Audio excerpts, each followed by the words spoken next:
This vessel is in direct violation of Section 4, subsection B of our bylaws. You have 24 hours to remove it before fines begin accruing.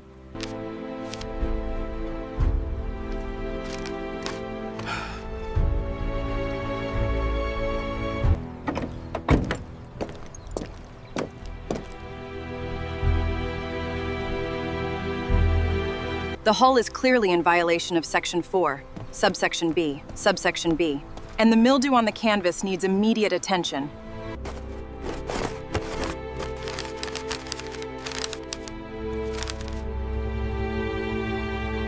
She showed up at my dock wearing designer sunglasses and carrying a clipboard like she was investigating a crime scene. My fishing boat was an eyesore, she said. Violated community standards. 30 days to remove it or pay $200 a day in fines. My name is Mark Caldwell, retired Coast Guard mechanic.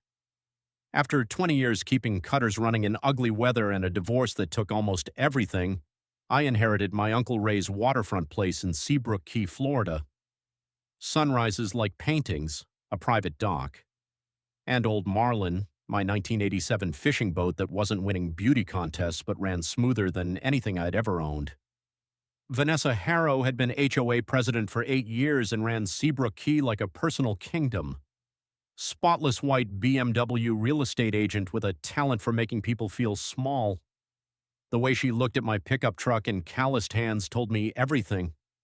This was never about a boat. It was about me not fitting her picture of what this neighborhood was supposed to look like. I went to the next HOA meeting to explain myself. Neighbors stared at the floor, breathing shallow like one wrong move would make them her next target. Vanessa sat at the head of the table, tapping her clipboard with blood-red nails. "Mr. Caldwell, perhaps you'd be more comfortable somewhere that better matches your lifestyle." I looked around that room and understood immediately.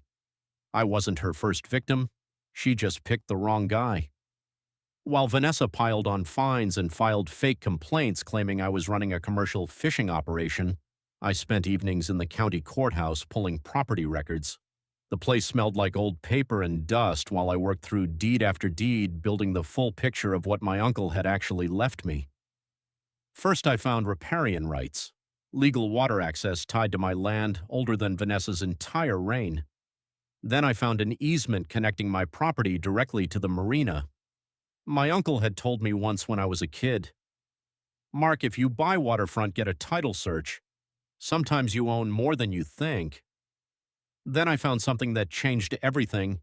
Seabrook Marine Holdings, LLC, the company that owned the marina. 3 original partners, 2 had passed.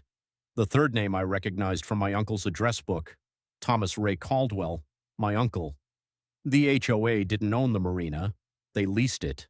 And through a trust I had inherited without fully understanding, I now controlled every slip, every lease, every yacht belonging to every board member who had ever voted to fine me. Vanessa had spent 8 years using that marina as her throne room.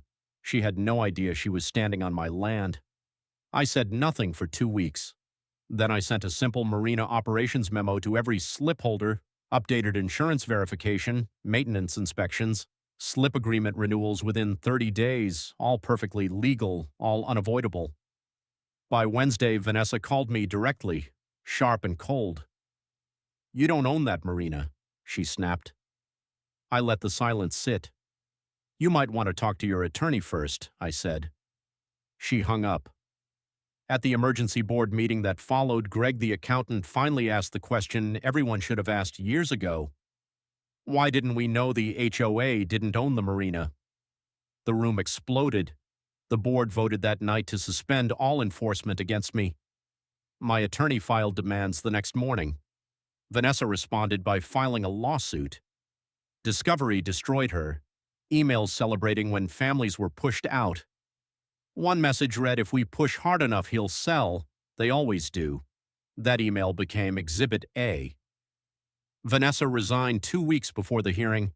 Every fine voided. Formal apology issued. Marina lease terminated permanently.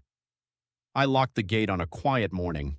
Board members stood on the other side staring at their yachts like children who finally understood consequences. That evening I found a letter in an old box, my uncle's handwriting. One page yellowed with age. Mark. If you're reading this, it means you stayed. That matters. Don't let them confuse access with ownership. You don't have to be loud, you just have to be right. Ray. I sat on the dock a long time after that, old Marlin rocking beside me.